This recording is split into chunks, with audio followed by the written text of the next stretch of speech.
Tawny, Scrawny, Lion, a Little Golden Book.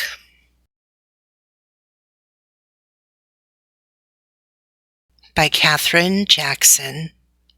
Pictures by Gustav Tengren. A Golden Book, New York. Western Publishing Company, Incorporated. Racine, Wisconsin. Copyright 1952. Once there was a tawny, scrawny, hungry lion who never could get enough to eat. He chased monkeys on Monday, kangaroos on Tuesday, zebras on Wednesday, bears on Thursday, camels on Friday, and on Saturday, elephants. And since he caught everything he ran after, the lion should have been as fat as butter. But he wasn't at all. The more he ate, the scrawnier and hungrier he grew. The other animals didn't feel one bit safe. They stood at a distance and tried to talk things over with the tawny, scrawny lion. "It's all your fault for running away," he grumbled. "If I didn't have to run for every single bite I get, I'd be fat as butter and sleek as satin. Then I wouldn't have to eat so much, and you'd last longer." Just then, a fat little rabbit came hopping through the forest, picking berries. All the big animals looked at him and grinned slyly. "Rabbit," they said. "Oh, you lucky rabbit. We appoint you to talk things over with the lion." That made the rabbit feel very proud. "What shall I talk about?" he asked eagerly. "Any old thing," said the big animals. "The important thing is to go right up close." So the fat little rabbit hopped right up to the big hungry lion and counted his ribs. "You look much too scrawny to talk things over," he said. "So how about supper at my house first?" "What's for supper?" asked the lion. The little rabbit said, "Carrot stew." That sounded awful to the lion. But the little rabbit said, "Yes, sir, my 5 fat sisters and my 4 fat brothers are making a delicious big carrot stew right now." "What are we waiting for?" cried the lion. And he went hopping away with the little rabbit, thinking of 10 fat rabbits and looking just as jolly as you please. "Well," grinned all the big animals, "that should take care of Tawny Scrawny for today."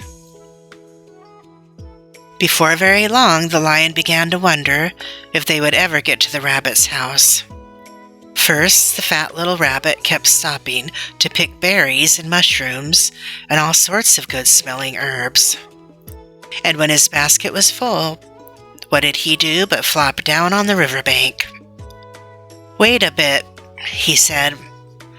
"I want to catch a few fish for the stew." That was almost too much for the hungry lion. For a moment, he thought he would have to eat that one little rabbit then and there. But he kept saying, 5 fat sisters and 4 fat brothers, over and over to himself.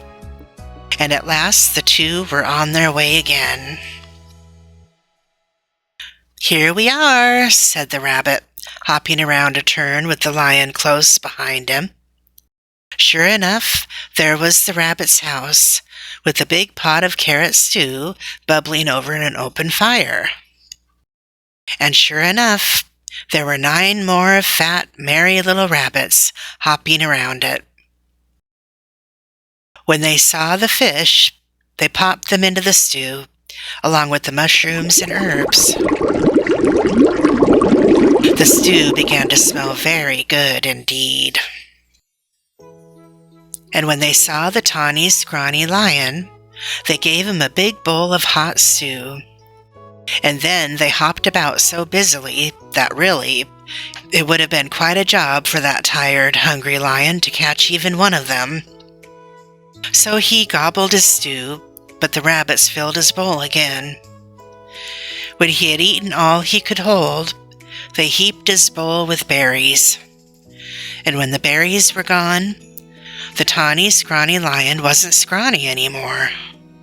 He felt so good and fat and comfortable that he couldn't even move. "Here's a fine thing," he said to himself. "All these fat little rabbits, and I haven't room inside for even one." He looked at all those fine, fat little rabbits and wished he'd get hungry again. "Mind if I stay a while?" he asked. "We wouldn't even hear of your going," said the rabbits. Then they plumped themselves down in the lion's lap and began to sing songs. And somehow, even when it was time to say goodnight, that lion wasn't one bit hungry.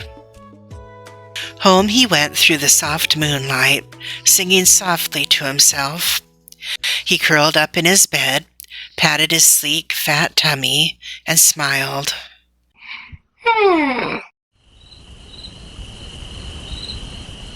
The next day. When he woke up in the morning, it was Monday. "Time to chase monkeys," said the lion. But he wasn't one bit hungry for monkeys. What he wanted was some more of that tasty carrot stew. So off he went to visit the rabbits. On Tuesday, he didn't want kangaroos, and on Wednesday, he didn't want zebras.